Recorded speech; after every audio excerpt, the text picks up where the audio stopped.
Alright, badass. So today we're gonna talk about why it is so impeccably important that you embrace failing. First, I'm gonna tell you a story though about how my 8-year-old cousin taught me a lesson through me teaching him. Because you see, the thing is, the other day, my cousin, he's like 8-year-old, so he's like running around, kicking balls, playing with sticks, and asking a lot of questions.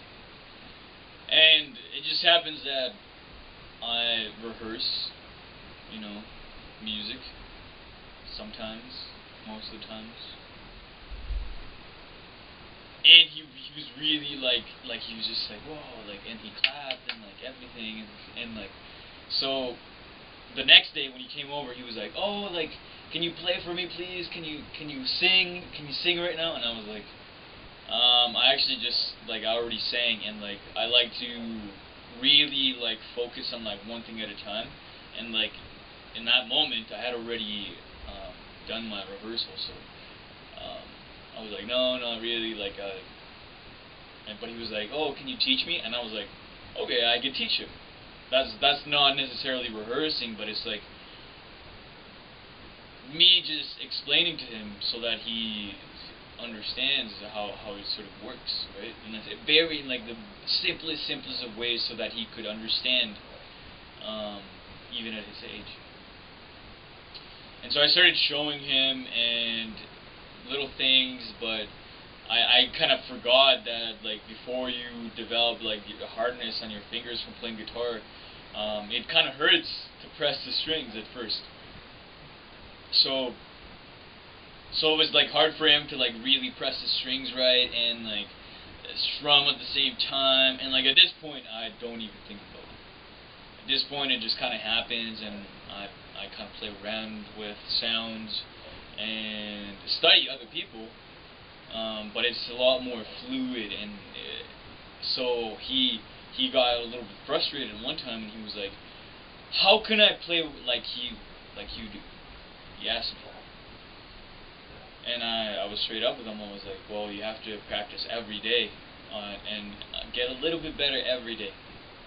And he was like, no, but I want to play like you right now.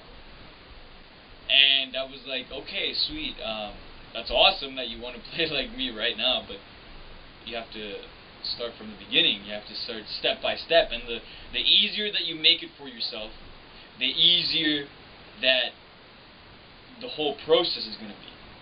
Because actually, a good buddy of mine who we just connected because we have similar interests, similar drives, and similar visions for ourselves, to sort of think outside the box and create things for people that they actually need, that they actually require in today's day, because today's education does not fill all the needs that a human requires in order for them to truly thrive in the world. And so my buddy, I'm going to post a link to his YouTube channel right below. His name is Justin. He made a video on saying fuck to your goals. Because I agree, like some people, oh, and so the lesson from the story of my cousin is that a lot of people are, like, they're grown up, but they're still acting like 8-year-olds. In the sense, not because 8-year-olds are not smart, they could be incredibly intelligent, but we're just not giving them the tools and the right understanding so that they can develop their abilities. But you see, there's a lot of people out there that try a thing one time, they're like, oh, I want to learn this, and they say, especially now, around this time, for whatever reason, because it's the start of a new year, and it's become tradition, so to speak, that people make so-called New Year's resolutions. And so they imagine and they set out a goal and then they don't do it. They start out good the first few days and then they just give up. Because they say, I want the end thing now. Just like my cousin, 8-year-old. But these people are anywhere from adolescence to late in their years. And it's all because it's part of how they see themselves and how they understand reality. So if you want to see that, I highly recommend you check out that video that my buddy made. It goes into depth into why it is that it's better to create habits. But the message for this video is not that, because I feel like there's something more important in that story, in that realization of this phenomena that happens throughout all the world. Like I said, people of different ages, sometimes people don't overcome this. And because they're afraid of failing, because they're getting frustrated and they're like, I want this, like that thing that I want it now. It might not happen now, it might, you never know, you might actually win the lottery, you might, I don't know, get struck by lightning and all of a sudden you have superpowers, maybe, But you have to go out and find the lightning and try it out and tell me how it goes, right? So, people are afraid. That the reason why they say, like they set goals and then they don't achieve them is because they're afraid of failing. They're afraid of being frustrated, of dealing with that tension that comes with mastering something because it's a new challenge. And so that's why I thought, you know what? The only reason why I've come to excel in certain things in public speaking. If you look back at my videos, the first ones are not as good as this ones. And in anything, in my relationships, in my academics, in my personal projects, in my music, in every single area, I've been able to cultivate a certain amount of expertise in Chinese medicine, in all this array of different skills. And I'm not saying that to brag, but just to show you that it's because I've learned how to embrace failure. I'm not afraid of failing. I'm not afraid of feeling that feeling of frustration, and just breathing it in, just accepting it. Oh, like this is just part of the process. This is just part of me. Like I have to, maybe if I go slower, maybe that'll help. So I go slower, and I try to really do it, little bit by little bit, getting a little bit better every day. Not pushing myself too far, but pushing myself just enough. In psychology, there's a special term. I'm not going to go deep into the actual technical aspects of it, because that's, I could bore you and you wouldn't get, you just need the gist. So in learning, there's a sweet spot that we,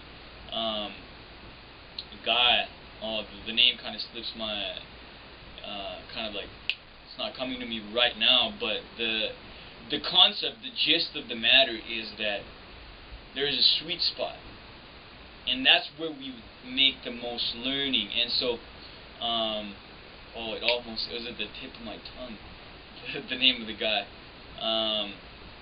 but he studied children and how children learn.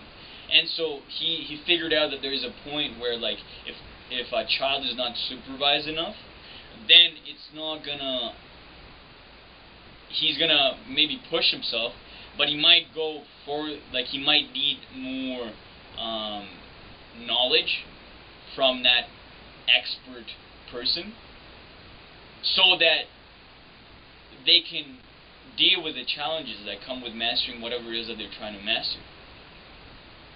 And if the person helps them too much, then they don't learn how to do it themselves, and that's where they hinder themselves. So knowing that knowing that because you're a badass, because you love yourself, because you want to give the world a chance to see all those gifts, all that beauty, all that focus and vision that you have for the world.